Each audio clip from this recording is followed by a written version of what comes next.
Now introducing Athletes of Impact, moderated by Alethea Harney. Strategic Advisor, Somebody.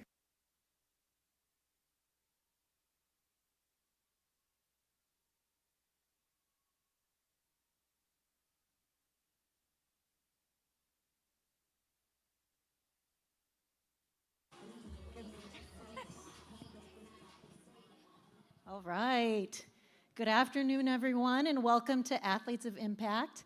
My name is Alethea Harney. I'm an executive at Somebody, which is a strategic advisory firm that works in the sports and business area to drive social impact.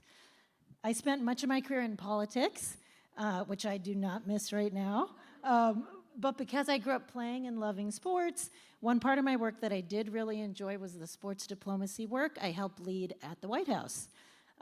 Including the presidential delegation to the Women's World Cup in New Zealand, partnering with NBA Africa for the first all-girls basketball clinic in Ghana, and working with the Chelsea Football Club on an anti-hate engagement for youth. Those experiences reinforce something I strongly believe. In challenging times, sport can uplift, unite, and create opportunity. As a mom, I think a lot about what sparks kids to dream big, and that's why today's conversation is so meaningful. These three incredible athletes haven't just dominated on the court, field, and pitch. They've used their platforms to fight for equity, visibility, and opportunity. And that's what makes them true athletes of impact. Let's start by getting to know our legends a little better. Okay, we'll start with Charlotte at the end there. Charlotte North. Charlotte is redefining lacrosse.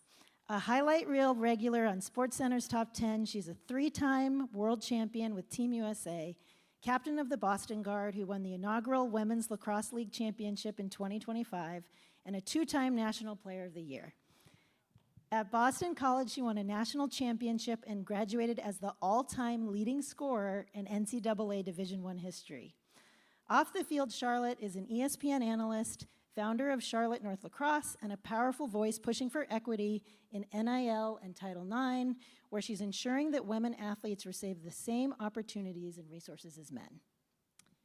Next, we have Sam. Pretty impressive. I was thinking, should I have everyone introduce themselves? But everyone's not going to want to brag on themselves like they should. So next is Sam. Sam is a World Cup champion, Olympic bronze medalist, and was once ranked the #1 women's player in the world. A star at UCLA and later in the National Women's Soccer League, she won multiple league titles before achieving the pinnacle of her career at the 2019 FIFA Women's World Cup. Off the pitch, Sam was instrumental in her team's successful equal pay fight. Today, Sam is editor-in-chief of the Women's Game, leading coverage of women's soccer, amplifying the voices of women athletes, and shaping the global conversation around the game. Last but not least, we have Tina Charles. Tina is one of the most dominant players in women's basketball history. A three-time Olympic gold medalist and the 2012 WNBA MVP, she ranked second all-time in scoring and first in rebounds, field goals, and double-doubles. Before her professional career, Tina won 2 NCAA championships at UConn, go Huskies, and was the first overall pick in the 2010 WNBA draft. An 8-time All-Star, she's also a passionate filmmaker and community leader, directing Charlie's Records, which premiered at the Tribeca Film Festival, and founding the Hopi's Heart Foundation, which provides life-saving AEDs and CPR training to schools and community centers. And I think you guys just reached a milestone of 500. Love it. Tina is a powerhouse on the court and a trailblazer off of it. All right, now that we've give her flowers. Now that we've talked about some of the amazing things that these legends have done, let's rewind a little bit. Every athlete has that spark or that person who made them believe this path was possible. Let's hear about those beginnings. Starting with Charlotte. Charlotte, lacrosse hasn't always been in the spotlight, especially in our shared native home of Texas. What was the moment or who was the person that gave you the confidence to believe you could play lacrosse at the highest level? And since you were a hooper first, and that's why you have such nasty moves on the lacrosse field, how did you end up choosing lacrosse over basketball? It's a great question. There was not a lot of lacrosse in Dallas, Texas, where I grew up. Your high school beat us a few times, St. John's, but I loved basketball. That was all I really knew up until 7th grade. And now, lacrosse is still not a sanctioned sport in Texas, and we're working on that, but more people are playing lacrosse globally than ever. But I was lucky to have some pretty epic mentors that moved down to Texas. They took a chance on us as a program. They started a club team, and that's where it all really begins, is people getting out there into the communities where the sport doesn't exist, or it doesn't exist at the level it needs to, and getting sticks in kids' hands. And the second I touched a lacrosse stick, I realized how unique the sport is. It's a combination of pretty much every sport that I played, basketball being the main one, but field hockey, soccer, every sport. But you needed a really high IQ. You needed a lot of hand-eye coordination. You had to be physical. You had to be strong. And I loved every element of that. I felt like my most authentic self when I was, playing lacrosse and learning about the sport, and asking my coaches questions. And I just felt really lucky to be able to say that, I had that experience, because not a lot of people do, especially in a state like Texas. And they instilled from a very early age that sense of self-belief and self-confidence. And I can assure you I would not be here today. I wouldn't be able to say that I now play for a professional league if it weren't for them allowing me to unlock that sense of self-belief, and knowing that I could really set a goal for myself in the sport, even if people were going to tell me that, nobody watches lacrosse, or it's not a sport, that can take you to that level you want to get to. They instilled in me that I could prove people wrong, and I could believe in myself and have confidence. That's awesome. All right, Tina, you're next. So you've been a dominant force in the WNBA since day one. When you think back to your early years, what drove you to believe basketball could be your life's path? I know you have a Jamaican mom. I have a Caribbean dad, so I've lived that life. Tell us about growing up and your mom, Miss Angie, supporting you in your journey, and then I'd love to hear more about your faith and how that guides you as a player. Yeah, so I'm born and raised in Queens, New York. My mother, woo, woo, woo. Yeah, my mother, she migrated to New York from Kingston, Jamaica in the 80s, and she was an avid, basketball fan. I grew up loving the New York Knicks. Yeah. In '97, when the league started, she became a season ticket holder for the New York Liberty. Oh, wow. So I was able to attend those games. I was able to see women that looked like me, and that's when the dream started. Yeah. For me, as easily and as simple as that. In New York, basketball courts are all over. So at recess, I was always playing with the boys and trying to beat them up. And so to see that there was a league and that fire that was burning in me in a game that I was coming to love and wanting to be really great at, it was just great to see the women at that level playing. Great to see women celebrated. I remember sitting at MSG and just looking around in the arena like, wow, I want to be a part of this some way, somehow. And that's how it stuck for me. I love that. Yeah. And would you mind telling us a little bit about your faith? Yeah, grew up in a Christian home. My mom would always tell me to put God first. Yeah. Just really importance on being a servant unto others. As you mentioned, Hopi's Heart Foundation is in memory of my late aunt, Maureen Vaz, who passed away from multiple organ failure. That's my mother's eldest sister. And when she passed away in March 2013, I wanted a foundation that would just reflect her ways and her giving actions. And so I read an article on a high school basketball player, Wes Leonard, who had collapsed from sudden cardiac arrest, and his high school didn't have an AED. And that's what Hopi's Heart does. It's an AED grant program where any nonprofit can come to the website and we'll, supply you with an AED. I believe that AEDs should be as significant as fire extinguishers, as when you're in an institution and you know what to do if there is a fire situation. It's the same way you should know what to do if someone were to collapse. And when I saw these defibrillators, I never knew what they were to be used for. I actually lost a friend who was playing, and there was an AED present, and his teammates didn't know what to do. So we've been able to place, up to 500 AEDs to date. We saved a life. And again, that just goes to my faith and just growing up, just wanting to be a servant unto others. So, yeah. That's remarkable. Thank you. Okay, Sam. Yeah, let's give it up. From youth soccer to the World Cup stage, it's a big leap from your birthplace of Waymo, Massachusetts. Who or what made you believe a career in soccer was possible? And since you achieved so much alongside your sister, how did that shape your journey? Oh my gosh, yeah.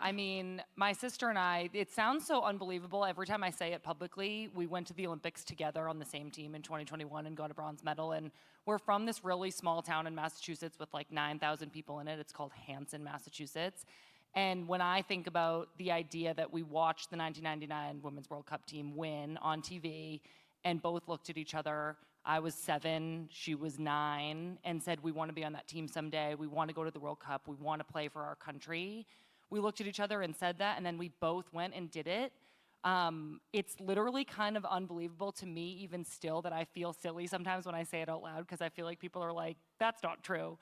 And so I think every step of my soccer journey, Christy, my sister, was a couple of steps ahead of me. She's about a year and a half older than me.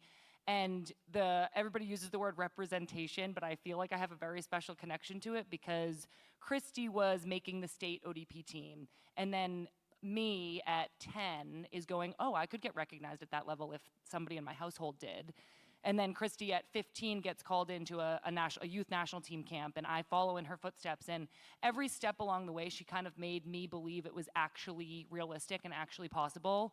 And so I think that when I reflect on my childhood and the impact that we had on each other growing up, it was so much to do with her paving the way and letting her little sister believe that these lofty goals we had were actually attainable and realistic. And so with that, I think to her, I think to the 1999 Women's World Cup team, the U.S. Women's National Team in general, and the example that is set by women playing sports, and the way they're able to show young girls like me that our dreams are possible, attainable, reachable. If you can just see it, it feels a little bit more real. Yeah, I love that. These stories remind us that no one gets to where they need to get alone. But what's remarkable about each of you is that you didn't stop at just being great athletes. You use your platform to push for something bigger than yourselves. Let's talk about that. Okay, back to you, Sam. You were part of the U.S. Women's National Team's fight for equal pay. And now you're using the power of media to lift up women athletes. Why was it important to keep advocating even after the settlement?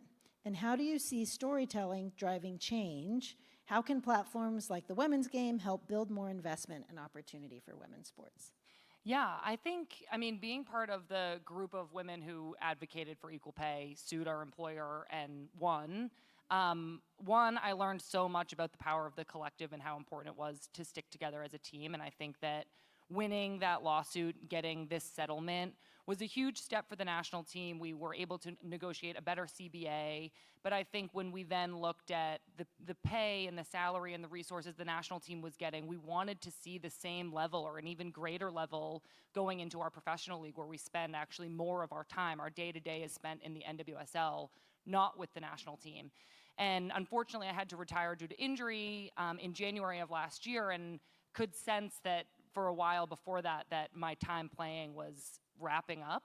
And I knew that I had started a podcast when I was still playing, and I knew that that was potentially a career path for me. And I do think that by storytelling in the media, by connecting with players, by continuing to talk about the issues that players are facing, my hope is that we can continue lifting up the players in the NWSL, women playing sports all over the country.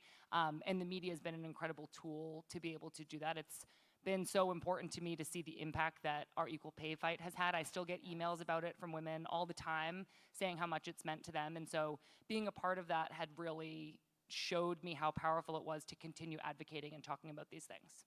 That's awesome. Tina, you and your WNBA teammates have stood together on issues from racial justice to pay equity, most recently with negotiations around the league's collective bargaining agreement. What has it meant to be part of that collective voice, and what can other leagues, men's and women's, learn from it? Yeah, it means a lot to be a part of a league that has been on the forefront of topics such as racial justice, equity, and pay. I think we really show what it looks like when you come together, you mobilize, and use your combined platform for change, because that's what's going to enforce change, is keeping that conversation going. When it comes to the CBA, we've earned our fair share in the revenue and the salaries that reflect our value. And we're just simply asking to partake in the business that we help build. And so with these conversations, standing our ground, taking action, using our voice, is really reflective of the 144 of the WNBA, and I'm excited for these meetings. I'm excited for the turnout, and just excited for accountability. Yep. The time is now, just with the generation of players that are coming in, and the attention that women's basketball has created in society. So looking forward to it all. Love that. And you just made big news. Do you want to tell us? Yeah, do you want to tell us a little bit? We're thrilled for you and Athletes Unlimited. And Thank you. I'd love to hear more a little bit about why you chose Athletes Unlimited and their player-driven model. Yeah, at this tender age of 36, the Athletes Unlimited model just really was very specific to what I needed, physically, mentally, emotionally. As you all know, after the WNBA season, usually back in the day, we would go overseas and play in Europe and be over there for about 6 months. So it's a great model for 4 weeks, 12 games. It will be held in Nashville. Family and friends can come see me play. And I'm just excited for the player-driven model, just keeping players on the forefront, just how active we can be in conversations, and just the league as a whole. I'm just ready to continue to inspire and impact with my performance, and I know I'll be one of the eldest ones there, so just bringing that vet mindset and just how I can help these young women with their careers, and just for it to be as fruitful and as exciting as it has been for myself personally. That's awesome. Charlotte, you're raising your voice to make sure NIL and Title IX settlements benefit women as much as men. Why did you decide this was an issue you couldn't ignore, and how can athletes in newer leagues like the WLL drive that progress forward? Yeah, so I'm one of a few women, female athletes, who have decided to appeal the court's approval of the House settlement. And we believe that it is in a violation of Title IX. And I felt like it was, something pretty glaring from the jump. I think, for example, one of the big glaring notes is that, it's a $2.8 million settlement, and female athletes are only getting 4% of that in past damages. But less about the past and more about the future. I think that's the main reason that I wanted to do this and use my platform, like Sam said, to be able to speak up and speak out on behalf of former female athletes, but really the future female athletes who are going to come through these college programs and provide so much to these universities. It's a full-time job when you go play college sports, and you're bringing so much awareness to not only your program but your school on the whole. And I think these female athletes for so long have not been given the same investment, the same stage, the same platform to earn the same amount of dollars for their school as the men. So the first disagreement or argument people make is, well, of course the men bring in the most revenue, but we believe that even then, that doesn't fall under the law. Title IX is equal and fair treatment to all male and female athletes across the board, and that doesn't change based on a revenue-generating sport or a non-revenue-generating sport. So that's why, we firmly believe it's a violation. But really moving forward, schools are going to have that cap of $20.5 million, and it's going to be their choice on how they distribute that. And so I felt like, moving forward, female athletes should be, properly accounted for and given the same opportunity as the men to earn their share of that, and not be reflective of maybe, that 4% of the $2.8 million settlement and past damages. So I'm just fortunate to be in a position with the new Women's Pro League, the WLL, playing on ESPN, and to have the platform that we have to use our voice. A lot of female athletes don't have that luxury, and so that's something I hold close to my heart and want to help the future generations. That's awesome. They're lucky to have you in that fight, Charlotte. You've each taken that step from competing to speaking out, and it's clear advocacy is going to be part of all of your legacies. The question now is, how do we keep that momentum alive for the next generation? Sam, you've made a successful transition from competing on the field to being Madam Editor-in-Chief and podcast host of the Women's Game for Men in Blazers. Many athletes wonder how to prepare for what comes next after their playing careers. I actually was just talking to a WNBA player who is creating something because when she was done playing, she didn't know what to do next. She said she didn't even know that taxes were taken out of your paycheck. So Sam, what advice would you give on building that next chapter while still competing? Yeah, I mentioned this earlier, but I had to retire far earlier than I anticipated or wanted to because of a knee injury. And fortunately, by some stroke of luck, I think, I had started a podcast while I was still playing with my best friend, Lynn Biondola, who still plays in the NWSL for Seattle and for the U.S. Women's National Team. We started this podcast. It was with Just Women's Sports. It was called Snacks. It was so much fun. We only did like really a handful of episodes a year, maybe like 10 to 12 episodes a year, but it really showed me that there was an audience that wanted to know me better. I think as an athlete on the national team, you're really careful with how you speak in the media, and you're media trained, and you think that everybody's kind of out to get you, because in a way, you're never in control of your own narrative. When you're doing an interview, somebody can take it and they can turn it into, it feels like whatever they want. And so then having my own podcast, all of a sudden I was like, I can actually be myself and people really like this. We can talk about the things we care about. We can talk about the way rule changes or certain issues going on in the league are actually affecting us as players through our lens, within our control. And I think what that did was it showed me I had an audience. It showed me I really liked it, such that when my knee started to get really bad the last few years I was playing, the only time I was really happy was actually when I was podcasting. Playing was so painful that I enjoyed doing this other job actually more, because it was the only time I wasn't in like physical pain. And so when it came time for me to retire, I felt like I had built this bridge for myself to walk across, doing the thing I already knew I had an audience for, that I liked, that I was pretty good at. And it became this more seamless transition than I think a lot of athletes face, unfortunately, when they kind of just get thrown out. And when you have to retire early, or maybe you get cut from a team, you're retiring, it's so scary to go out into that world. You have no health insurance, you have no paycheck all of a sudden. Whatever money you have saved, it's scary to not have an income. And so my advice to anybody still in the midst of their career is to try things out that you think you could be good at, that you think you could be passionate about, that you can do at the same time. I think we're very busy, but sometimes we have a lot of time in the afternoon after training. You can really put your brain to use doing something else.